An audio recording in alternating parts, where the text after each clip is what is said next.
sitio donde todos pueden invertir, y Universidad Central, 40 años formando personas, presentan Al Pan Pan.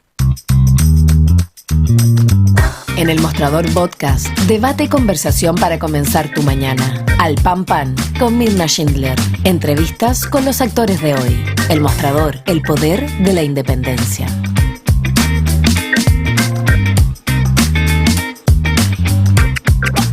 Ustedes, muy buenos días. Comenzamos un nuevo capítulo de Al Pan Pan aquí en el Mostrador.cl en este viernes 17 de noviembre, que ya se nos va el año, se nos está yendo el año, se está acercando. Piensen ustedes que exactamente en un mes es el plebiscito para definir finalmente cuál de las dos opciones, a favor o en contra, se va a imponer y si vamos a tener o no una nueva constitución.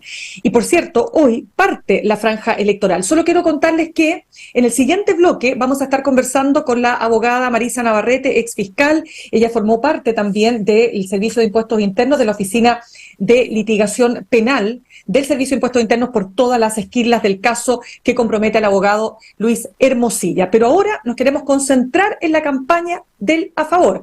Hablábamos el viernes pasado con uno de los representantes de la campaña en contra, pero queremos entonces conversar con el analista político, director del Centro de Políticas Públicas de la Universidad del Desarrollo, integrante además del Comité Estratégico y de Contenidos de la Franja a Favor, Gonzalo Miller. Gonzalo, gracias por estar con nosotros esta mañana. No, feliz de estar aquí, Mirna. Siempre conversar contigo es un agrado. Gracias. Gonzalo, vamos con el tema, uno de los, yo diría, de las ideas fuerzas más importantes de la campaña de la Favor, que es la Constitución de la Seguridad, con un escenario que es bastante propicio, porque a pesar de lo dramático, por cierto, evidentemente que favorece esa opción en el sentido de lo que ustedes van a levantar, me refiero a los últimos hechos delictuales que han sacudido al país. ¿Cómo ves la construcción de esa idea fuerza que ya se ha expresado, por supuesto, en redes sociales? ¿Cómo va a partir? ¿Cuál va a ser, dirías tú, el gran impulso que va a tener en la campaña a favor? Bueno, primero la campaña de la Favor, ¿no? Es una campaña que tiene como eslogan "Gana la democracia". Hoy día va a debutar la franja a mediodía, y me parece que hoy día también, después de la ceremonia inaugural de los Juegos Panamericanos, ¿no es cierto?, vamos a tener quizás el primer contacto de muchos chilenos con lo que significa el plebiscito, como recordabas tú, el 17 de diciembre. Un plebiscito que no ha contado con la misma atención ni con el mismo interés que el primer proceso, y eso obviamente se ha transformado en una dificultad muy importante desde la comunicación. Ahora, siempre, ¿no? Siempre se dice que las constituciones son hijas de su tiempo, y lamentablemente, como decías tú, la seguridad y el crimen, ¿no? El crimen organizado, los asaltos, las encerronas, se han transformado en uno de los problemas más difíciles para la vida de los chilenos. Y por lo mismo fue motivo de debate en las elecciones, ¿no?, del 7 de mayo, que nos parecen tan lejanas, ¿no? Las elecciones de mayo, fue básicamente el tema de seguridad estuvo muy presente, y creo que fue decisivo también en el resultado. Por lo mismo, ahora ese énfasis en seguridad quedó graficado en la propuesta de nueva constitución, a través de propuestas, por ejemplo, ¿no? Y una propuesta que puede ser emblemática y también que puede dar un reflejo, ¿no?, de las diferencias, las diferentes respuestas institucionales que han recibido, que es la de la Defensoría de las Víctimas. Yo recuerdo, me parece que fue la semana pasada, ¿no?, en este vértigo que tenemos de noticias en torno a la inseguridad, que fue que apareció esta persona, el empresario que estaba secuestrado en Rancagua, ¿no? Y después de pagar el rescate, como supimos después, aparece en el hospital, se verifica que está en buenas condiciones, y finalmente tiene que subirse a un auto e ir solo a la fiscalía. ¿Por qué? Porque no hay nadie, no hay apoyo para las víctimas. Y en ese caso, ¿no?, de esa persona yendo sola a la fiscalía después de haber salido de un secuestro traumático, es lo que refleja la necesidad de tener una defensoría de las víctimas. Defensoría de las víctimas que fue propuesta múltiples veces en la convención anterior, siendo rechazada por la mayoría de izquierda en ese minuto, y que hoy día, además, Mirna, está en un proyecto en el Congreso. La Defensoría de las Víctimas está en un proyecto en el Congreso, pero ese proyecto en el Congreso no avanza, está congelado. Entonces, este es un buen ejemplo como demanda ciudadana en temas atingentes, como el tema de seguridad, ¿no? Están resueltas en la nueva Constitución, no están resueltas en el sistema político chileno, pero son demandas que para los chilenos le hacen mucho, mucho sentido. Gonzalo, ¿tú dirías que se puede repetir el mismo fenómeno previo al 7 de mayo, cuando también el país se vio sacudido por una serie de crímenes a carabineros, ¿no? Y a otros hechos delictuales? Y esa situación fue muy bien capitalizada en la franja por el Partido Republicano. ¿Podría ocurrir lo mismo ahora? Mira, el primero, ojalá que no ocurran hechos de la misma gravedad, ¿no? Primera cosa. Segundo, la crisis de seguridad que estamos viviendo es de larga data. De verdad, a veces cuando nos empezamos a adormecer peligrosamente frente a los crímenes. Porque, mira, cuando uno mira los datos, el otro día escuchaba al gobernador de Santiago decir 16 homicidios en 2 semanas de noviembre. 16 homicidios en la región metropolitana. Entonces, ahí estamos viviendo una crisis de seguridad gravísima. Para los chilenos es prioridad número uno. Es parte de ese deseo permanente, ¿no?, de tener el derecho a vivir y a trabajar tranquilo. Veíamos que personas que en desplazamiento, me parece que en el caso del gobernador Orrego, su mención y el dolor con el que lo escuché hablar, tenía que ver con que una estudiante en práctica, ¿no?, de la propia gobernación había sido asesinada en Recoleta. Entonces, estamos llenos de imágenes, no podemos adormecernos frente a eso. Que tengan o no tengan un impacto político, yo creo que está en un segundo orden. Ayer hay imágenes que perjudican o benefician, ¿no?, que podamos enfrentar juntos el tema de seguridad. Porque de verdad, yo creo que el tema de seguridad no es un tema ideológico, no puede ser un tema ideológico, sino que es un tema de orden moral a esta altura para los chilenos, ¿no? Es una urgencia de enfrentarse. Y por lo mismo, si tiene efecto político, yo creo que sí lo tiene, pero lo tiene en la medida que además los chilenos perciben de que hay algunos que lo empujan el tema y hay otros que no están de acuerdo, ¿no? A mí me gustaría que, por ejemplo, en materia de defensoría de las víctimas, es decir, que las víctimas no estén más solas, hubiera unanimidad en el sistema político, pero no la hay. La izquierda ha votado persistentemente en contra de ese proyecto. Bueno, las personas que estamos a favor creemos que ese proyecto es muy importante y esperamos que también una mayoría de los chilenos lo crean. Sí, Gonzalo, yo conversaba hace algunos días con el abogado y académico de la Universidad Adolfo Ibáñez, Javier Dillenman, que señalaba respecto de la Defensoría para las víctimas, que claro, es una entidad que podrá a lo mejor generar que las víctimas sean más escuchadas, pero que en ningún caso eso va a garantizar que sus casos sean resueltos, porque de eso hay otros factores que dependen, como por ejemplo la capacidad de gestión que tiene el Ministerio Público, las policías, en definitiva, para que se logre la ansiada justicia. ¿Cómo ves tú ese punto? En duda, pero yo creo que cualquier persona que de alguna manera ha sufrido un asalto, ¿no?, ha sufrido una pérdida, ha sido víctima de un delito, entiende perfectamente la soledad en la que queda, ¿no?, la falta de compañía. ¿Cuántas veces nos vive una persona reclamarle a través de los propios medios de comunicación, Mirna, ¿no?, decirle, yo voy a ver al fiscal solo, ¿no?, y me dice, no lo puedo atender, o si lo atiende le dice, está pendiente, y esa persona tiene que hacer el vía crucis, ¿no?, de su caso. Finalmente, ¿qué termina pasando? Muchas de esas víctimas abandonan esos casos. Y cuando la víctima abandona el caso, producto de múltiples circunstancias, pero la fiscalía también se acumulan esos casos, ¿de cuáles les da prioridad? Primero, los de mayor connotación pública, ¿no? Y en segundo lugar, aquellos que tienen actores presentes y activos en la causa.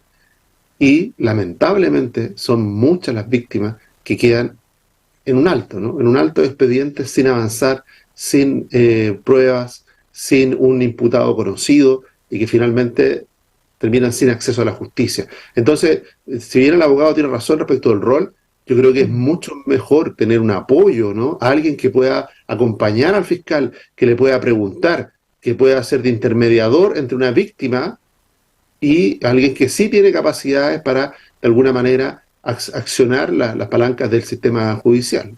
Entonces, solo para cerrar, en términos de marketing político, la instalación del concepto de esta es la Constitución de la seguridad, ¿será una de las líneas fuerza de la campaña y de la franja?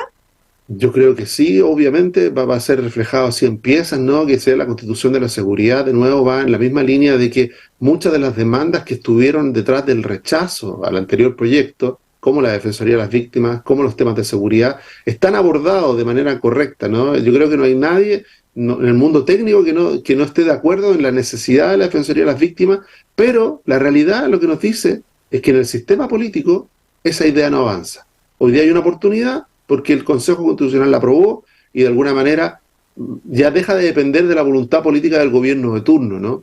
hoy vas a ser una institucionalidad del Estado y puede ser, al igual que con la Defensoría Penal, la Defensoría Penal Pública, ¿no? Puede ser de que se aborde a través de personas, licitaciones, abogados que postulen, ¿no? A poder brindar este servicio de acompañamiento legal a las víctimas y esas víctimas no queden solas. Porque hay algo que es muy duro, Mirna, es la sensación en los chilenos de que el sistema protege más a los delincuentes que a las propias víctimas.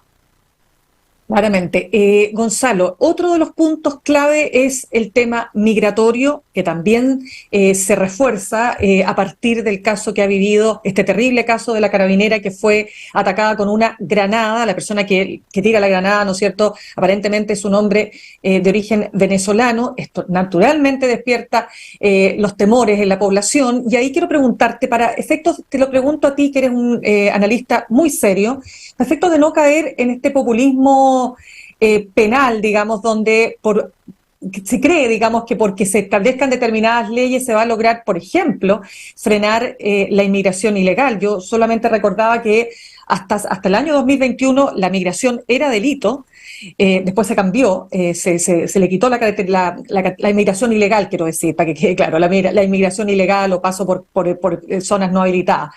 Y sin embargo, en 2020 nunca hubo más pasos e ingresos clandestinos a Chile. Entonces te pregunto, ¿cómo lo ves tú esa discusión?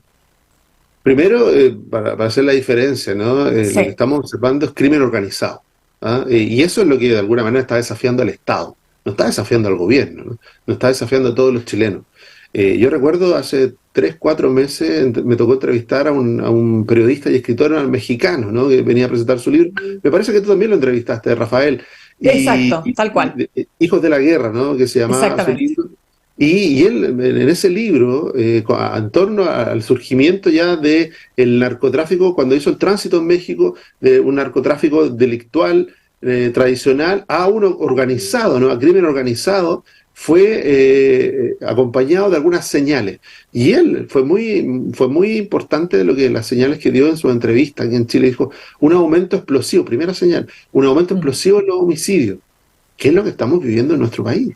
Un aumento explosivo en los homicidios. Segundo, que son bandas que no son las bandas tradicionales o no son el crimen tradicional que estábamos enfrentando, sino que tiene otras capacidades respecto de acceso a armamento de guerra, se mueven de un país a otro con absoluta facilidad, ¿no? O sea, un sicario extraído desde Perú a asesinar en Chile y al día siguiente está de vuelta en Perú, tiene un nivel de acceso a recursos, a organización y todo, que de alguna manera o los estados nos damos cuenta, ¿no? Y por eso es la diferencia, los estados nos damos cuenta de lo que estamos enfrentando o no lo vamos a poder hacer.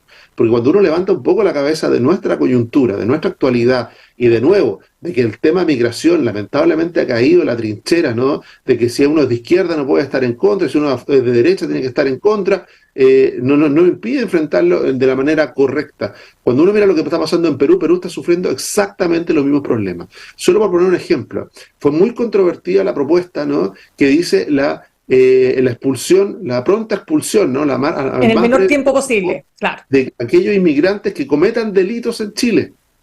Resulta que Perú, vía decreto, acaba de asumir esa misma norma, lo que además pone en riesgo de que muchas de esas expulsiones terminen presionando nuestras propias fronteras. Entonces, la necesidad de fronteras seguras, en primer lugar. Lo segundo, la necesidad de entender que estamos enfrentando a crimen organizado y no a pequeñas bandas. Y lo tercero, la posibilidad de distinguir entre aquel migrante que viene a buscar, desesperado muchas veces, parte de la diáspora, sobre todo en Venezuela, ¿no? De la dictadura de Venezuela, que viene a buscar un mejor futuro en Chile, de aquel que participa del crimen organizado, que por lo tanto él es parte de una industria, ¿no? Que además una industria que se dedica al secuestro, al homicidio, a la trata de personas, a la prostitución, al tráfico de drogas, como una multinacional del delito. Si no entendemos y diferenciamos esa realidad, nos va a costar mucho. Y obviamente, como decíamos, esos temas urgentes y duros para los chilenos van a estar presentes en la franja, son parte del debate constitucional, porque tienen normas, ¿no? Que reflejan aspiraciones que buscan darle una solución, o al menos un paso, avanzar en el sentido de ir corrigiendo esos problemas. Claro, pero dos temas que tú mencionas. Uno es que la crítica va particularmente a aquello que se señala como en el menor tiempo posible, porque ¿qué significa el menor tiempo posible? Cuando se sabe que para expulsar a una persona no basta con el deseo de expulsar, tú tienes que asegurarte que el país de origen lo va a recibir. Hay una serie de mecanismos que no se resuelven con esta frase del menor tiempo posible, y de eso, de esa misma frase, quiero decir, fue criticada por la propia Evelyn Matei. En segundo término, cuando se dice que se va a establecer como delito, que es un proyecto que está en la Cámara, un delito, el ingreso ilegal, bueno, eso no distingue entre aquellos que cometen delitos ingresando al territorio respecto de aquellos que no. Entonces, por eso te pregunto, ¿hasta dónde ustedes van a levantar estos aspectos? Pero, insisto, desde el punto de vista de lo que realmente ocurre en un fenómeno tan complejo. Yo creo que sí, que es un fenómeno complejo. Nunca hay una solución única ni simple, porque si no sería caer en populismo, pero distinto es de que no existe una solución simple, es que no se haga nada. Porque cuando tú no haces nada frente a un fenómeno complejo, lo que termina es abriendo la puerta a futuros populismos, ¿no? A futuro. Entonces, yo creo que el Estado de Derecho debe tener herramientas para defenderse frente al crimen organizado, sí. El Estado de Derecho debe tener herramientas que le permitan garantizar sus fronteras, también. Todos los chilenos que nos ha tocado viajar, hemos tenido la oportunidad de viajar hacia el extranjero, sabemos que, por ejemplo, para ir a Canadá no es llegar y tomar un avión, ¿no? Sino que tenemos que tener visa, ¿no? Y aquí, ¿qué arriesgamos si lo hacemos de otra manera? El cometer un delito, el ser sometido y el ser expulsados rápidamente. Entonces eso es lo que nos parece tan natural respecto a los países desarrollados. Si usted quisiera entrar a Europa o si quisiera entrar, ¿no es cierto?, a Estados Unidos, nos parece que esa misma exigencia tenemos derecho los chilenos a garantizarla. Yo creo que detrás del drama que ha significado para muchas comunidades la inmigración irregular, la inmigración ilegal, ¿no? ¿Por qué? Porque el no tener una respuesta a eso es lo que terminó abriendo la puerta que el crimen organizado viera que las fronteras eran vulnerables, que era muy fácil penetrarlas y que finalmente pasamos de tener una inmigración irregular a tener al crimen organizado entrando y saliendo de Chile y haciendo lo que estamos viendo, ¿no? Escalando el nivel de delito. Sí. Gonzalo, pero ¿me concedes el hecho de que esa frase, en el menor tiempo posible, es la que ha generado la crítica porque es muy difícil de materializar? ¿Qué significa en el menor tiempo posible? El país que recibe, si no quiere recibir... Yo creo lo que significa, Mirna, en el menor tiempo posible, ¿por qué no dice de manera inmediata? Porque obviamente que es una herramienta que tiene que ir acorde al Estado de Derecho, ¿no? Y normalmente las expulsiones las puede decretar una autoridad administrativa o las decreta una autoridad judicial. Pero no puede ser tampoco, ¿no?, que la expulsión no tenga un curso legal. Si lo que estamos diciendo, estamos tratando de corregir en la vulneración del Estado de Derecho, es muy natural de que el tratar de restablecer el Estado de Derecho, de restablecer el respeto a la frontera, tiene que pasar también por tener herramientas para poder hacerlo, pero acorde a ese Estado de Derecho, ¿no es cierto? Por eso que sería populista decir de manera inmediata, pero lo que estamos enfrentando hoy día es que como no hay un plazo, no hay una recomendación, no hay ninguna. Yo recuerdo un caso, y yo creo que tú también lo vas a recordar, de eso, da lo mismo la nacionalidad, pero esos dos personas que golpearon a carabineros en Puerto Montt, que generó indignación al presidente. De hecho, el presidente dijo, van a ser expulsados de manera inmediata. No pudieron ser expulsados. El Estado de Derecho no tiene las herramientas, no tiene el mandato. El juez dice, yo no tengo un mandato aquí, nada, no puede ser que una autoridad diga que yo tengo que hacerlo de manera inmediata porque eso a mí no me obliga.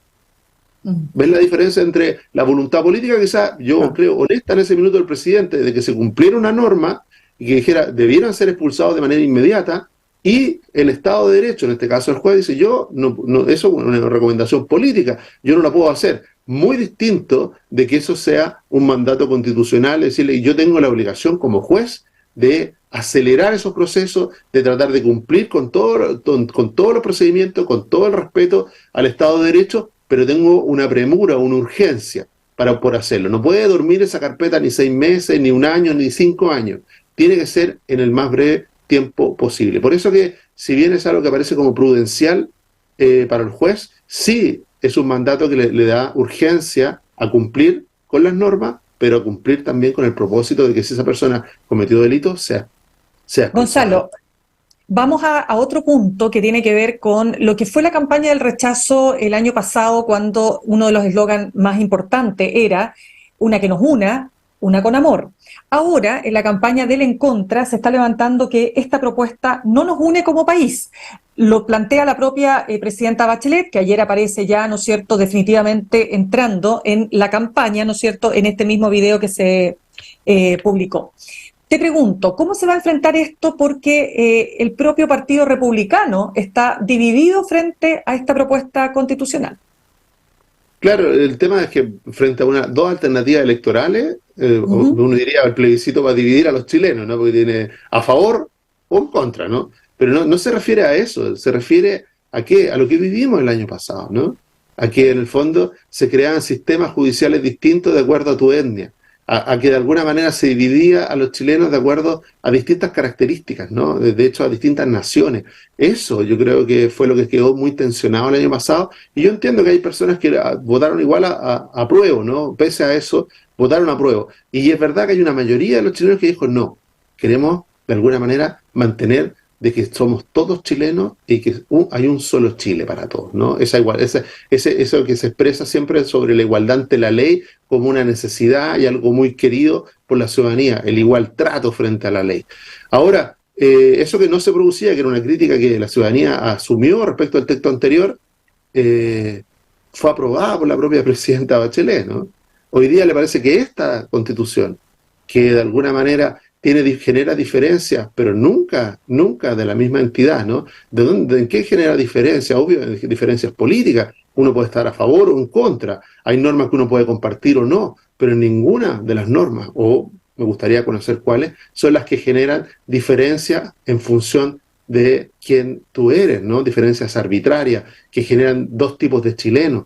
Eso sería bueno conocer más el fondo que simplemente decir que divide, porque que lo divida políticamente, no entre izquierda y derecha, para el sistema político, la verdad que para eso, para la ciudadanía, poco le dice, porque está acostumbrado a ver esa división, ¿no? Esa trinchera izquierda-derecha permanente, oposición-gobierno, le es bastante regular y permanente, pero no significa que divida al país.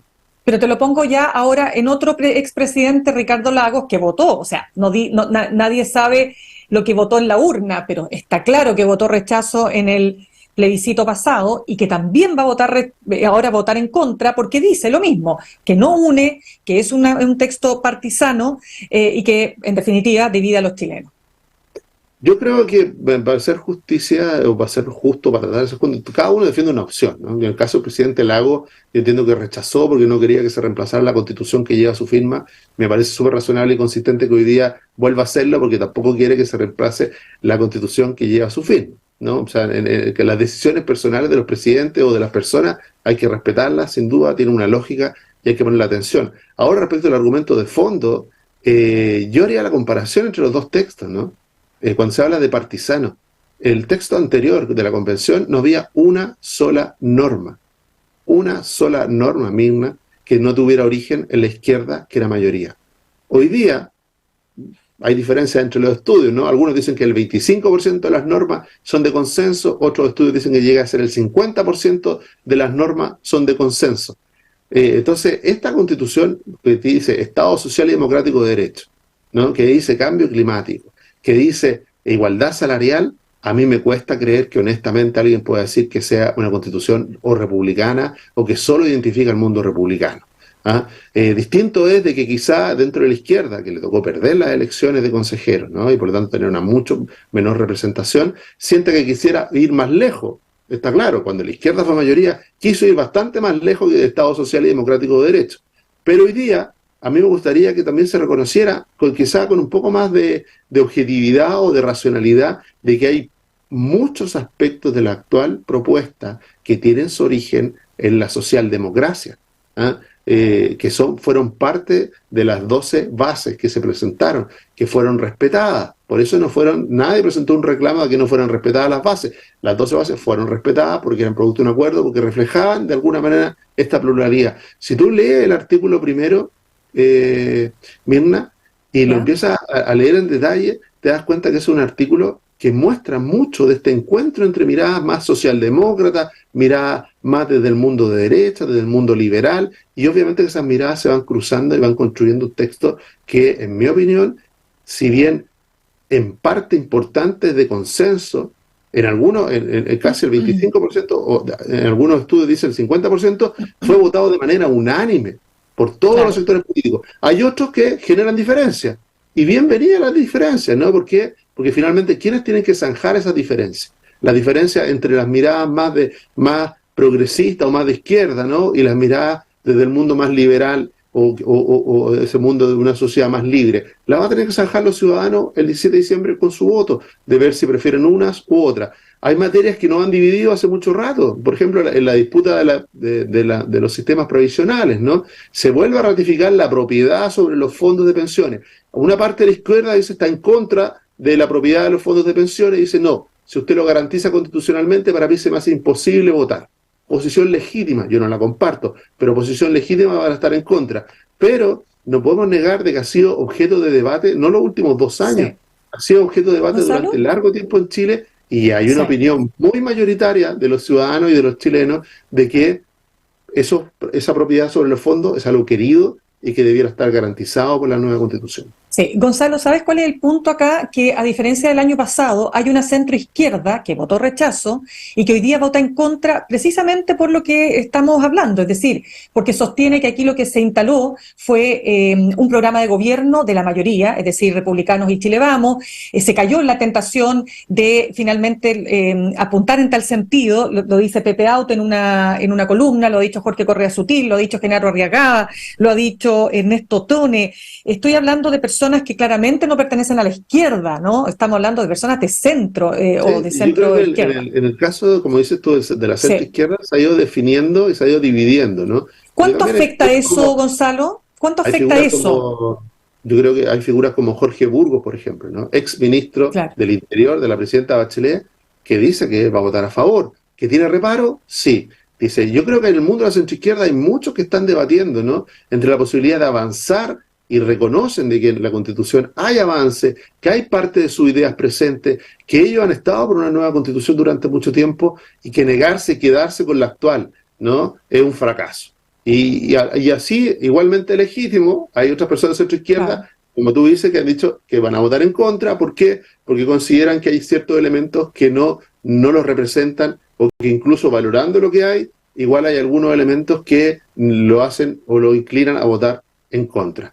Eso afecta, Gonzalo, es que lo que te quiero preguntar, eso, sumado al hecho de que Republicano está dividido, ¿hace difícil para la opción apruebo dar vuelta en lo que las encuestas están arrojando hasta el minuto, que le lleva ventaja, una importante ventaja el en contra? Yo creo que la división del mundo republicano sin duda que ha dificultado las capacidades y el despliegue, ¿no? y la posibilidad también de tener un discurso más uniforme. En el caso de la centroizquierda, valoro mucho que Amarillo es demócrata, ¿no? Y muchas figuras de centroizquierda hayan decidido finalmente votar a favor, reconociendo que es un avance, ¿no? Tener una nueva Constitución, y también reconociendo de que hay elementos de consenso. Hay muchos que ellos han buscado durante mucho tiempo estén presentes, como el Estado social y democrático de derecho, estén presentes en esta nueva Constitución. Ahora, la verdad, yo creo que el sistema político y el mundo político ya se dividió, y en un 90%, creo yo, o más, en un 90% más, ya tomó posiciones en función de que si los que estaban por el apruebo el año pasado y les gustaba el texto anterior, hoy día están por el en contra. Y los que rechazamos el año pasado, porque no nos gustaba ese texto, hoy día también una amplia mayoría están a favor. ¿Dónde está el verdadero adversario, por lo menos para la campaña de la favor? Está en el desinterés ciudadano que se ha extendido de manera creo yo, extendida, ¿no? Por mucho tiempo. Ha costado mucho que las personas, producto del fracaso anterior, vuelvan a interesarse. Yo creo que hay una gran dificultad, es que los chilenos de alguna manera entendieron y se dieron cuenta que primero, que la Constitución no arregla inmediatamente, no es una varita mágica ni arregla sus problemas, que es algo que es real, ¿no?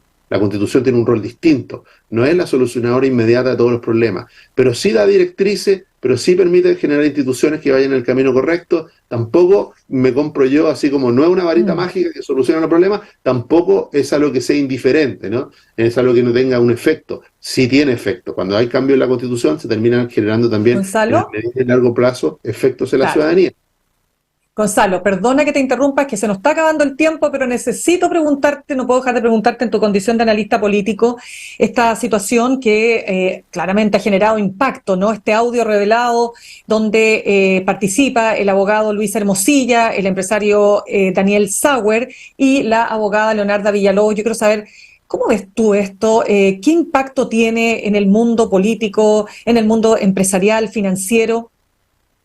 Bueno, primero el escándalo generado, ¿no? La sorpresa para muchos y yo creo que el juicio categórico también de condena que ha existido, ¿no? Quizá como en pocos casos, hoy día desde el mundo empresarial, desde el mundo, no solo el colegio de abogados, sino de todo el mundo que trabaja, ¿no? En el ambiente jurídico, no ha habido dos opiniones respecto de la condena. Ahora, yo creo que nos revela algo que tenemos que enfrentar con dureza, ¿no? La posibilidad de que haya una corrupción al interior del sistema público o la vinculación público-privado, y cuando uno se va al origen, dice, bueno, tiene que ver con que autoridades o funcionarios que adquieren un poder muy importante en la toma de decisiones, casi al nivel de que no responden ante nadie, ¿no? Tienen una capacidad, y eso obviamente en cualquier sistema, ¿no? Para no entrar en el caso específico, porque obviamente hay que esperar el avance de la investigación del Ministerio Público. Yo creo que eso en cualquier país tiene que tener un contrachequeo, ¿no? No hay nadie que no tenga que responder ante otro. Ningún funcionario debe sentir que tiene la capacidad o la autoridad de tratar de tomar una decisión y que no le responda a nadie, y que no se haga con transparencia. Yo creo que al final esas son las medidas que pueden ayudar a evitar ese tipo de casos. Sobre todo porque justamente se está pensando en darle más atribuciones al Consejo, a la CMF, ¿no? y al Servicio de Impuestos Internos. Muchas de ellas, algunas de ellas pueden ser necesarias, ¿no? En términos de evasión y elusión, que es un problema que ha enfrentado nuestro país, pero también uno esperaría que hubiera un proceso de modernización de esas instituciones y que garantizaran el buen uso de esas facultades, porque si no, finalmente nos quedamos con la sensación de que estamos avanzando dándole más facultades, y que si no hay un proceso de modernización y de transparencia que acompañen eso, y también de equilibrio, ¿no? Es decir, de que nadie sea juez y parte, sino que tiene que haber una separación que permite y garantice, ¿no? Que otros resuelvan lo que unos deciden. Yo creo que eso que es sano y que se hizo también, ¿no es cierto?, respecto del sistema de justicia que enfrentamos todos los chilenos, ¿no? El Ministerio Público investiga y después los jueces resuelven. Debiera existir en todos los niveles administrativos, que no sea la misma persona la que investiga y la que resuelve y la que finalmente sentencia, porque si no, ahí se abre la puerta de nuevo a este tipo de escándalo. Ahora, en los efectos políticos que tenga, sí. Yo lo que más me preocupa, primero, es que esa indignación que sentimos todos los chilenos con ese tipo de casos genere mayor distancia respecto del proceso, o mayor distancia respecto de que en el fondo la política no es capaz de hacerse cargo de los problemas y se siguen volviendo con problemas recurrentes, ¿no? Ahora, alguien dice de manera optimista o mirando el vaso medio lleno, hay que meterse, sí, yo espero que así lo hagamos todos, ¿no? Los medios y las personas que generamos opinión, en que cuando una cosa es escuchar los audios y otra es revisar qué decisiones tomó la CMF. Yo no soy especialista, pero me parece que las decisiones que tomó la CMF fueron duras respecto de estas empresas, ¿no? Y terminó con el cierre de una de ellas. Entonces, también no generalizar la sensación de corrupción a instituciones que muchas veces sí están haciendo su pega, aunque obviamente, y así creo yo que reaccionaron rápidamente ambas, en términos de tomar administrativamente una investigación que garantizara que nadie, ¿no? Que nadie estuviera remando al contrario o siendo corrompido, pero también tienen derecho a defender el trabajo que están haciendo, y ese es un trabajo que se puede revisar, que podemos analizar, que podemos leer, ¿no? Y ver si realmente estas supuestas intenciones que había en los audios, ¿no? Se terminaron concretando o no. Totalmente. En impunidad, ¿no? Que era lo que se le garantizaba a esas personas, se le estaba garantizando una impunidad. Bueno, esa impunidad tuvo lugar o no tuvo lugar, para poder ser justo, ¿no? En el análisis, y también justo respecto de las recriminaciones hacia dónde apunta. Bien, pues Gonzalo, ahora sí que lamentablemente se nos fue el tiempo. Te quiero dar las gracias, Gonzalo Miller, por haber estado con nosotros esta mañana. No, siempre un gusto conversar con usted aquí en el Muchas gracias, que estés muy bien. Saludamos a nuestros auspiciadores. Copeuchi Inversiones te ayuda a cumplir tus metas desde 1.500 pesos y con una comisión que se acomoda a tu bolsillo. 100% digital, fácil de usar y te acompaña con el completo control de tus fondos. Copeuchi.cl, el sitio donde todos pueden invertir. Y Universidad Central, 40 años formando personas. Ven a vivir la experiencia USEN para los que buscan avanzar. Posgrados USEN, acreditada y adscrita a gratuidad. Conoce más en posgradosusen.cl. Nos vamos al corte y al regreso vamos a estar conversando con la ex fiscal y ex jefa de la Oficina de Litigación Penal del Servicio de Impuestos Internos, Marisa Navarrete. Ya volvemos. En instantes, una nueva entrevista en Al Pan Pan con Mirna Schindler por El Mostrador Podcast, el poder de la transparencia.